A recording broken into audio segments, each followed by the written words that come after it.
Nikita Mirzani baru saja menjalani sidang eksepsi di Pengadilan Negeri Jakarta Selatan kemarin. Dalam sidang yang digelar secara terbuka untuk umum itu, suasana haru sempat menyelimuti ruang sidang ketika Nikita mencurahkan isi hatinya. Dengan suara yang sempat bergetar, artis kontroversial tersebut mengungkapkan betapa ia merindukan kehadiran anak-anaknya, terutama di tengah tekanan mental yang ia alami saat harus menghadapi kasus hukum yang disebutnya syarat kejanggalan. Tak hanya itu, dalam penyampaian eksepsi yang dibacakan oleh kuasa hukumnya, Nikita juga menegaskan bahwa banyak poin penting yang menurutnya tidak disebutkan atau bahkan dihilangkan oleh jaksa penuntut umum dalam surat dakwaan.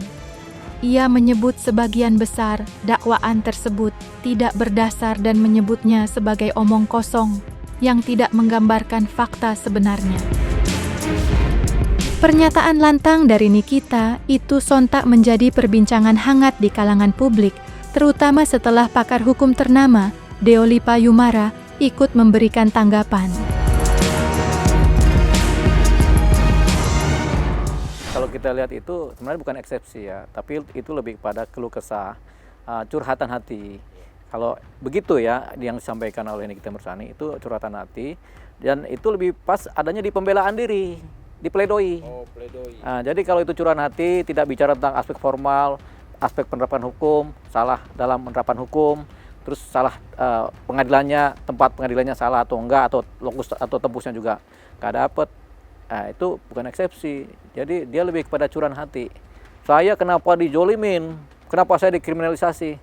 Tapi patut diingat, hampir sebagian besar tersangka itu merasa dikriminalisasi atau dijolimi oleh siapa? Oleh aparatur penegak hukum kan? Selalu punya perasaan begitu. Ada juga yang karena sudah terbiasa ya biasa-biasa aja kan. Tapi hampir semua orang yang itu merasa ini ada yang jahat nih kan begitu kan. Eksepsi itu dilakukan oleh penasihat hukum. Gitu, dibuat secara tertulis, diserahkan kepada majelis, dibacakan untuk majelis timbang-timbang apakah eksepsi ini masuk akal dan diterima apa tidak, apa kemudian tidak perlu masuk pokok perkara apa tidak, begitu. Tapi sekali lagi, kemungkinan eksepsi itu diterima kecil. Kenapa? Karena ada faktor korban. Korban perlu haknya untuk diceritakan di pokok perkara. Jadi lebih kepada korbannya kan menderita ini kan. Jadi korban harus ini dong, di pokok perkara dong, saksinya siapa, buktinya apa kan begitu, supaya korban puas begitu. Makanya pada umumnya eksepsi ini sedikit sekali diterima, lebih banyak kemudian majelis hakim memutuskan untuk masuk kepada pokok perkara. Nggak sampai 5% itu, pokoknya di bawah 2% ya, atau 1% malah.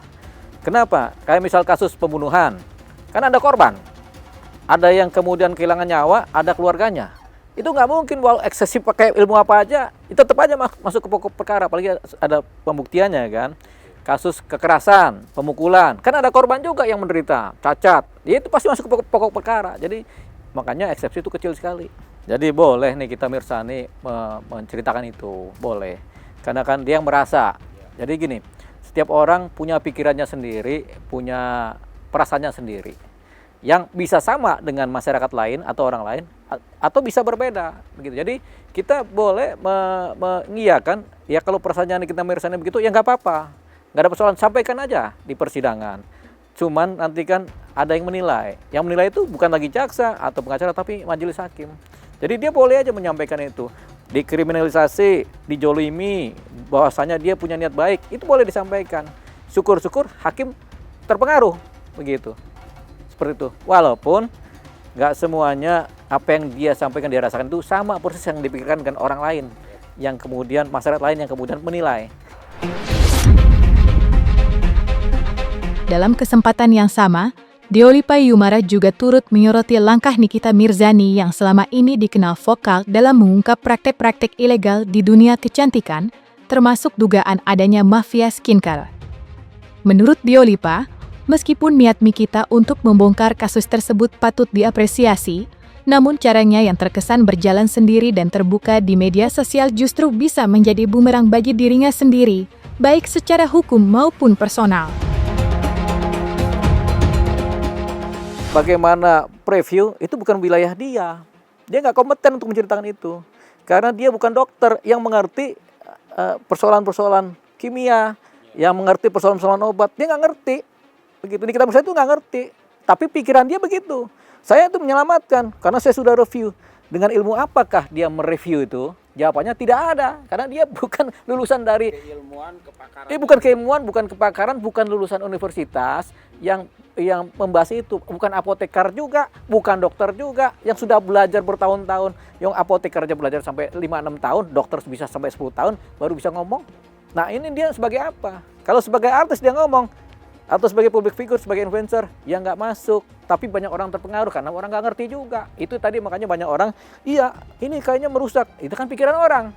Begitu, padahal yang namanya obat-obatan, namanya proses pengobatan, itu harus dianalisa lewat lembaga yang berwenang. BPOM ya. Bisa BPOM, bisa lembaga rumah sakit, Ya. bisa juga tim khusus apoteker. Bisa juga mereka meneliti, dan memang kewenangan mereka. Seharusnya Nikita Mirzani punya hak itu untuk disampaikan ke polisi kan. Polisi. Tapi kan dia tidak lakukan, tapi malah dia main-mainkan sendiri. Seolah-olah dia adalah dokter, seolah-olah dia adalah apoteker, seolah-olah dia adalah BPOM. Salah. Begitu. Karena dia nggak punya kewenangan, sama kayak kita orang awam yang kerja kita cuma biasa-biasa saja, bukan dokter, bukan apa, atau kita bilang saya dokter. Oke, sini semua ini jelek. Menurut saya yang benar ini. Kan gitu. Nah, masuk nggak penjara kita? Masuk. Karena keadaan palsu yang dibuat. Dia memang public figure, memang influencer. Tapi dia bukan siapa-siapa di dunia pengobatan. Di dunia kedokteran bukan siapa-siapa. Karena dia nggak ngerti. Karena nggak pernah belajar. Kecuali dia bilang, saya pernah kuliah dokter. Saya lulus dokter. Kemudian diakui sebagai dokter farmasi atau apa. Ada ijazahnya. Dia punya legal standing, ada izinnya, baru dia bisa ngomong begitu. Tapi kalau dia nggak ada, siapa yang percaya? Dia ngomong gitu, ya kita mana percaya. Dia bukan dokter, mau bicara apa? Tapi kan pikiran dia, saya menyelamatkan. Ya kalau Anda merasa ada yang salah dalam suatu pengobatan atau ada obat-obatan yang rasanya tidak masuk akal, Anda bisa lapor ke polisi dulu. Membuat suatu laporan informasi namanya, laporan masyarakat, DUMAS, pengaduan masyarakat, atau laporan informasi. Ada Pak, kami lihat itu ada obat palsu, ada pengobatan yang tidak profesional, ada yang kemudian pakai alat-alat medis yang bobrok. Laporkan ke polisi, polisi bekerja. Bukan kemudian dia mereview seolah-olah dia adalah dokter atau malaikat. Kan begitu yang terjadi. Ujung-ujungnya kan bisa terendus bahasanya ini ada niat buruk. Yaitu apa? Ya ada uang masuk kan? Berarti kan ada negosiasi di situ. Dalam sidang eksepsi yang digelar kemarin di Pengadilan Negeri Jakarta Selatan, tim pengacara Nikita Mirzani secara terbuka melontarkan tudingan serius terhadap jaksa penuntut umum. Mereka menuduh JPU telah melakukan manipulasi terhadap surat dakwaan dalam perkara pemerasan yang menjerat klien mereka.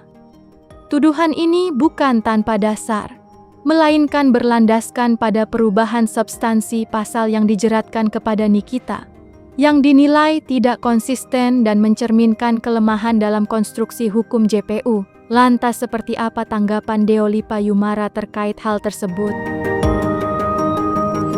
Kita tadinya didakwa membunuh, ternyata tidak membunuh. Hanya memukul-mukul aja, nggak mati orangnya. Gara-gara kita kan, tetap kita diproses hukum, tapi kan pasalnya beda lagi. Tadi pasalnya pembunuhan, pas masuk ke dakwaan pasalnya ini.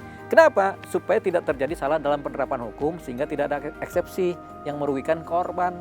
BAP mau diubah 4 kali, 5 kali juga boleh-boleh aja. Dirubah untuk memperdetail, iya bisa. Dirubah karena saya lupa waktu itu ternyata bukan itu kejadiannya, sebenarnya yang ini. Atau tadinya si saksi nggak mau ngaku, sekarang dia ngaku. Nggak ngaku terus ngaku. Boleh aja dirubah. Sampai 5 kali juga boleh dirubah kesaksian. Siapa yang bilang nggak boleh? Tergantung temuan-temuan di lapangan dan temuan-temuan sepanjang proses penyelidikan dan penyidikan. Di sisi lain, pihak Reza Gladys yang menjadi pelapor dalam kasus ini mengaku masih merasa terganjal oleh sejumlah peristiwa yang dianggap dapat mempengaruhi jalannya proses hukum. Salah satu poin yang disoroti adalah belum diperiksanya 2 orang saksi kunci yang menurut mereka memiliki peran penting dalam membuka benang merah dari kasus ini. Kedua saksi tersebut, yang identitasnya masih dirahasiakan oleh tim kuasa hukum Reza, disebut-sebut berada di lokasi kejadian atau memiliki akses langsung terhadap komunikasi yang menjadi bagian dari materi perkara. Lalu, seperti apa pandangan seorang Deolipa terkait peristiwa tersebut? Dalam suatu proses penyidikan, ketika benang merah, jaring-jaring benang merah ini kemudian belum bisa begitu menjerat terhadap para pihak yang tadi disebutkan ya, karena kurangnya bukti, mungkin satu atau dua subjek hukum yang terdakwa yang memang sudah terjerat ini duluan yang diperiksa. Sampai kemudian ada pengakuan-pengakuan, ada keterangan-keterangan, ada kesaksian-kesaksian yang kemudian menjerat mereka yang belum terjerat itu. Hakim bisa memerintahkan kepada hidangan nama tersebut untuk ditersangkakan, bisa. Kalau hakim punya keyakinan bisa mentersangkakan, bisa. Atau hakim minta ini diproses nih karena diduga memang mereka pelaku juga, bisa. Ada perintah hakim, ada penetapan sementara kan, penetapan di dalam persidangan untuk supaya mereka tolong diproses. Ketika ada ketok palu itu sebenarnya penetapan hakim. Ditetapkan bahwasanya 2 minggu besok saksi harus datang ya. Tok, itu penetapan.